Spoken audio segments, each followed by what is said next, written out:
नमस्कार दोस्तों, study light YouTube channel में स्वागत है। और दोस्तों हम कर रहे हैं आरएएस प्रीलिम्स 2023 की प्रिपरेशन, और जिसमें हम पढ़ रहे थे भारत की राज्य व्यवस्था यानी इंडियन पॉलिटी। आज जो हमारा टॉपिक है वो है विधेयक। विधेयक पर हम डिटेल से चर्चा करेंगे कि विधेयक क्या होता है, कौन कौन से प्रकार के विधेयक होते हैं, विधेयक को पारित करने की जो प्रक्रिया है वो क्या होती है। तो चलिए शुरू करते हैं। सबसे पहले देखिए, विधेयक की बात करूँ तो विधेयक क्या होता है। विधेयक एक ऐसा डॉक्यूमेंट होता है जो कि कानून बनने की जो प्रक्रिया होती है उसमें प्रथम चरण में पेश किया जाता है। कानून बनने की प्रक्रिया में प्रथम चरण में जो डॉक्यूमेंट पेश किया जाता है उसको विधेयक कहा जाता है। यानी सबसे पहले कोई भी सरकार यदि कानून बनाना है तो विधेयक पेश करती है।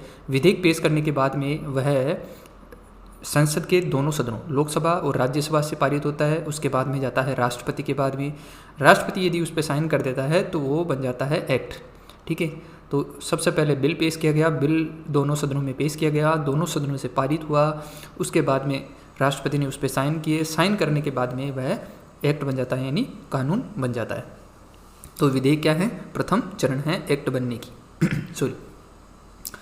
अब एक हमारा आर्टिकल है संविधान में, आर्टिकल नंबर 107। इस आर्टिकल 107 में ये लिखा हुआ है कि संसद में विधेयक, यहाँ लिख सकते हैं हम सामान्य विधेयक, सामान्य विधेयक पारित करने की प्रक्रिया का उल्लेख है।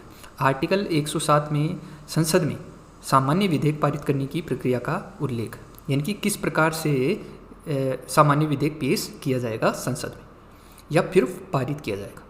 साधारण विधेयक दो प्रकार के होते हैं। कौन कौन से? एक होते हैं सरकारी विधेयक और दूसरे होते हैं निजी विधेयक। सरकारी विधेयक का मतलब ये होता है कि किसी मंत्री के द्वारा पेश किया जाता है, यानी यदि मंत्री ने पेश किया तो इसका मतलब है कि वह सरकारी विधेयक। और यदि अन्य सदस्य यानी कि जो गैर मंत्री हैं उनके द्वारा पेश किया गया तो इसका मतलब है कि वो निजी विधेयक। तो ये प्रक्रिया था और विधेयक के दो प्रकार थे। विधेयक की प्रक्रिया की बात करते हैं कि किस प्रकार से विधेयक को पारित किया जाता है। तो 3 चरण होते हैं किसी भी विधेयक को पारित करने के लिए, जिसमें पहला होता है प्रथम वाचन, दूसरा द्वितीय वाचन और तीसरा तृतीय वाचन। ठीक है, सबसे पहले बात करें कि प्रथम वाचन में या प्रथम स्तर पर क्या होता है। तो विधेयक का सामान्य परिचय दिया जाता है। परिचय का मतलब इंट्रोडक्शन, यानी कि ये बताया जाता है कि ये जो विधेयक है ये किस बारे में है, केवल इंट्रोडक्शन दिया जाता है। विधेयक पर कोई चर्चा नहीं होती है और ना ही इसमें कोई संशोधन होता है। केवल गजट, जिसको बोलते हैं सरकारी समाचार पत्र, उसमें प्रकाशित किया जाता है। तो प्रथम चरण में केवल इंट्रोडक्शन दिया जाता है और सरकारी समाचार पत्र में प्रकाशित किया जाता है। इस पर कोई चर्चा, ना ही तो कोई चर्चा होती है ना ही संशोधन होता है। उसके बाद में आता है द्वितीय चरण या फिर द्वितीय वाचन। द्वितीय वाचन में 3 उपचरण होते हैं, जिसमें है पहला सामान्य चर्चा, दूसरा है समिति स्तर और तीसरा है सदन में विचार विमर्श। ठीक है, तो सामान्य चर्चा की बात करें तो सामान्य चर्चा में विधेयक पर तत्काल चर्चा होती है। इसके बाद में परवर सेलेक्ट या फिर चयन समिति को सौंप दिया जाता है उस विधेयक को। फिर उसके बाद में संयुक्त समिति को सौंप दिया जाता है और अंत में जनता की राय जानी जाती है। तो सामान्य चर्चा के अंदर विधेयक पर तत्काल चर्चा की जाती है, फिर चयन समिति को सौंपा जाता है, उसके बाद में संयुक्त समिति और फिर जनता की राय जानी जाती है। इसके बाद में क्या किया जाता है, फिर से समिति के पास भेज दिया जाता है और समिति इस विधेयक को डिटेल में खंडों में बांटकर क्या करती है, विस्तार से चर्चा करती है, डिटेल में चर्चा करती है। डिटेल में समिति के द्वारा चर्चा करने के बाद में फिर से सदन में भेजा जाता है। सॉरी, सदन में भेजने के बाद में सदन प्रत्येक खंड पर विस्तार से चर्चा करता है और यदि सदन को लगता है कि किसी पार्ट में संशोधन करना है तो संशोधन करता है। उसके बाद में सदन मतदान के द्वारा पारित करता है और पारित करने के बाद में आता है तृतीय वाचन या तृतीय स्तर। इसमें क्या किया जाता है, समग्र विधेयक पर पक्ष और विपक्ष में चर्चा की जाती है। विधेयक में संशोधन नहीं किया जाता है। पहले चरण में भी संशोधन नहीं किया जाता है और तृतीय चरण में भी संशोधन नहीं किया जाता, केवल दूसरे चरण में संशोधन किया जाता है। लेकिन तीसरे चरण में यदि कोई व्याकरण अशुद्धि है, ग्रामेटिकल एरर है, तो उसको दूर किया जा सकता है। मतदान करके विधेयक को पारित किया जाता है। पारित करने के बाद में दूसरे सदन में भेज दिया जाता है। पहले सदन में ये जो 3 चरण हैं वो 3 चरण पूरे होने के बाद में दूसरे सदन में भेज दिया जाता है। अब दूसरे सदन में भी ये तीनों चरण क्या करेंगे, तीनों चरण पूरे होंगे। तीनों चरण पूरे हो गए। अब तीनों चरण पूरे होने के बाद में यदि दूसरे सदन में यदि कोई संशोधन किया गया है या संशोधन करना है तो वो वापस पहले सदन के पास में भेजा जाता है। ठीक है। दूसरा सदन अधिकतम 6 माह तक रोक सकता है उस विधेयक को, और यदि संशोधन करता है तो पुनः पहले सदन में भेजा जाता है। जब दोनों सदनों से वह विधेयक पारित हो जाता है तो उसको राष्ट्रपति की स्वीकृति के लिए भेजा जाता है। फिर राष्ट्रपति उस पर अपने सिग्नेचर कर देता है। सिग्नेचर करने के बाद में वह जो बिल है या विधेयक है वो बन जाता है अधिनियम, यानी एक्ट बन जाता है। ठीक है। इसके बाद में देखिए आर्टिकल 108 है, वेरी इंपॉर्टेंट है। क्यों इंपॉर्टेंट है? मान लीजिए विधेयक पर दोनों जो सदन हैं उन दोनों सदनों की सहमति नहीं बनी, यानी टकराव की स्थिति आ गई। टकराव की स्थिति में जो राष्ट्रपति है वो राष्ट्रपति क्या करता है, संयुक्त बैठक बुलाता है। संयुक्त बैठक बुलाता है। लेकिन याद रखना कि संयुक्त बैठक केवल साधारण व वित्त विधेयक के मामले में ही पेश की जा सकती है। दोनों सदनों की जो संयुक्त बैठक है वो केवल साधारण व वित्त विधेयक के मामले में ही प्रस्तुत की जा सकती है या बिठाई जा सकती है। धन विधेयक या संविधान संशोधन के मामले में संयुक्त बैठक का कोई प्रावधान नहीं है। वेरी इंपॉर्टेंट है दोनों ही पॉइंट। केवल साधारण विधेयक व वित्त विधेयक के मामले में संयुक्त बैठक होगी, धन विधेयक व संविधान संशोधन के मामले में संयुक्त बैठक नहीं होगी। बात करें कि भारत में अब तक जो संयुक्त बैठक हैं वो कितने बार हो चुकी है और किस किस मामले में हो चुकी है, तो 3 बार संयुक्त बैठक हो चुकी है। पहली जो हुई थी वो हुई थी 1962 में, दहेज प्रतिषेध अधिनियम 1961 लाया गया था तब। उसके बाद में हुई 1978 में, जिसमें बैंक सेवा आयोग समाप्ति अधिनियम 1977 लाया गया था। फिर उसके बाद में 2002 के अंतर्गत एक और संयुक्त बैठक होती है, आतंकवाद निवारक अधिनियम 2002 पर। तो ये 3 बार संयुक्त बैठक होती है अब तक। नेक्स्ट बात करते हैं आर्टिकल 109। आर्टिकल 109 बहुत इंपॉर्टेंट है क्योंकि इसमें है धन विधेयक की प्रक्रिया। 107 में क्या थी, साधारण विधेयक की प्रक्रिया। 109 में क्या है, धन विधेयक प्रक्रिया, धन विधेयक की प्रक्रिया, यानी धन विधेयक को किस प्रकार पारित किया जाएगा। धन विधेयक को सबसे पहले राष्ट्रपति की पूर्वानुमति से केवल लोकसभा में रखा जाता है। ध्यान रखना कि जो धन विधेयक है केवल लोकसभा में रखा जाता है, राज्यसभा में नहीं रखा जाता, और राष्ट्रपति की पूर्वानुमति से ही रखा जाता है। केवल सरकारी विधेयक है, यानी इसको कोई गैर मंत्री पेश नहीं कर सकता, केवल मंत्री के द्वारा पेश किया जाता है। लोकसभा अध्यक्ष के द्वारा ये तय किया जाता है कि कोई विधेयक धन विधेयक है या नहीं। लोकसभा का जो स्पीकर होता है वह यह तय करेगा कि जो विधेयक है वो धन विधेयक है या नहीं। यदि वो धन विधेयक को धन विधेयक ना माने तो उसको क्या बोलेंगे, फिर वित्त विधेयक माना जाएगा। लोकसभा में धन विधेयक साधारण बहुमत से पारित होता है। ध्यान रखना, जो धन विधेयक हैं वो लोकसभा में साधारण बहुमत से पारित किया जाता है। राज्यसभा के पास धन विधेयक को भेजा जाता है अधिकतम 14 दिन के लिए, अधिकतम 14 दिन के लिए भेजा जाता है। तो यदि राज्यसभा के पास भेजा जाता है और यदि वह वो संशोधन करती है उसमें या संशोधन की सिफारिश करती है तो लोकसभा जरूरी नहीं कि उन संशोधन को माने। ठीक है, तो 14 दिन तक केवल रख सकता है, इसके बाद में सदन उसको विधेयक को पारित हुआ माना जाता है। राज्यसभा केवल चर्चा कर सकती है, संशोधन या मतदान नहीं कर सकती। हाँ, लेकिन संशोधन की सिफारिश जरूर कर सकती है। राष्ट्रपति को केवल 2 शक्तियाँ हैं, सहमति देना या नहीं देना। धन विधेयक पर केवल 2 ही शक्ति है राष्ट्रपति के पास, या तो सहमति दे दे या नहीं दे, यानी अपने पास रखने की शक्ति राष्ट्रपति के पास नहीं है।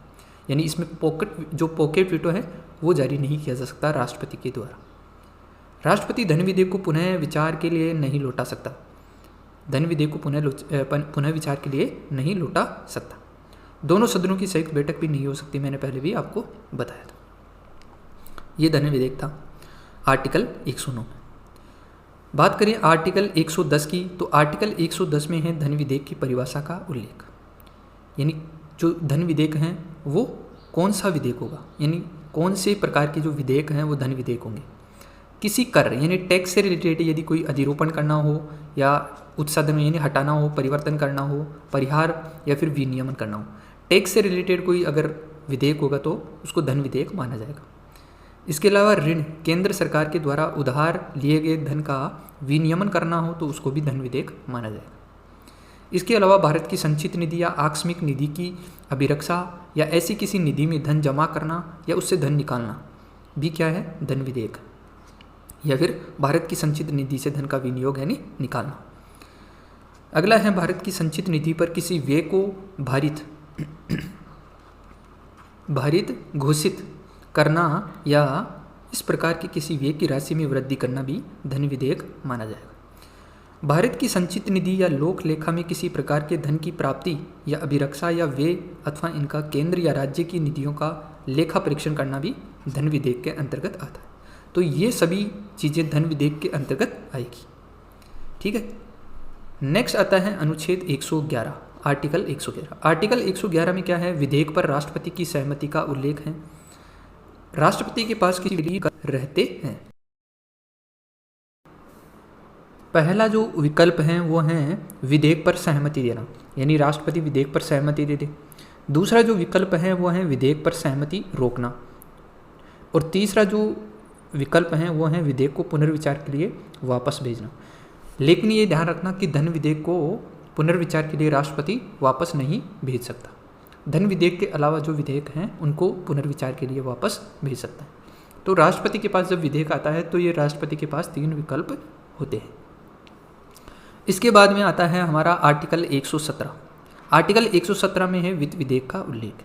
110 में किसका था? धन विधेयक का। और 117 में किसका है? वित्त विधेयक का उल्लेख। वित्त विधेयक 2 प्रकार का होता है।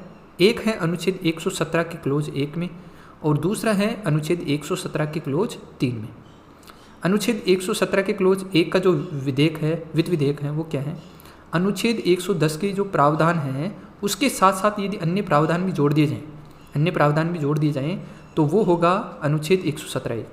तो टेक्निकली हम ये कह सकते हैं कि जो धन विधेयक है वो वित्त विधेयक का ही क्या है?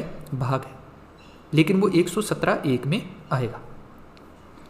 उसके बाद में अनुच्छेद 117 का जो क्लोज 3 है उसमें जो विधेयक वो क्या है? अनुच्छेद 110 का कोई प्रावधान नहीं होना चाहिए, लेकिन अन्य संचित निधि से संबंधित कोई अन्य प्रावधान हो तो वो आएगा अनुच्छेद 117(3) में।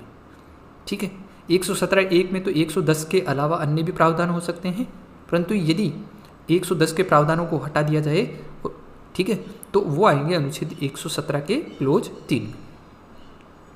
लोकसभा अध्यक्ष यानी लोकसभा का जो स्पीकर है धन विधेयक को धन विधेयक नहीं माने तो उसको वित्त विधेयक माना जाएगा। ठीक है, अब एक अंतिम छोटा सा टॉपिक है इसका, वो है कि यदि मान लीजिए कि लोकसभा भंग हो गई तो लोकसभा के भंग होने पर जो विधेयक है उस पर क्या असर होता है। दो स्थिति होगी।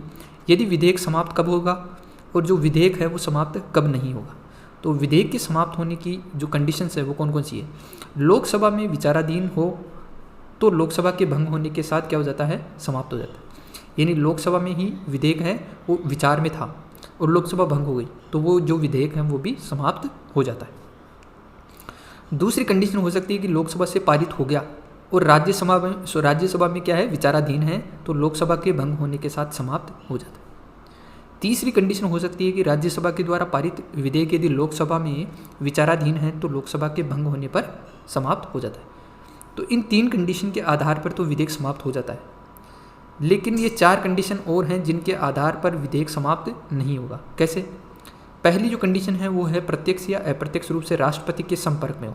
कहने का मतलब है लोकसभा और राज्यसभा से पारित हो गया, लेकिन राष्ट्रपति के पास चला गया, राष्ट्रपति ने अभी साइन नहीं किया और लोकसभा भंग हो गई, तो उस स्थिति में विधेयक समाप्त नहीं होता है।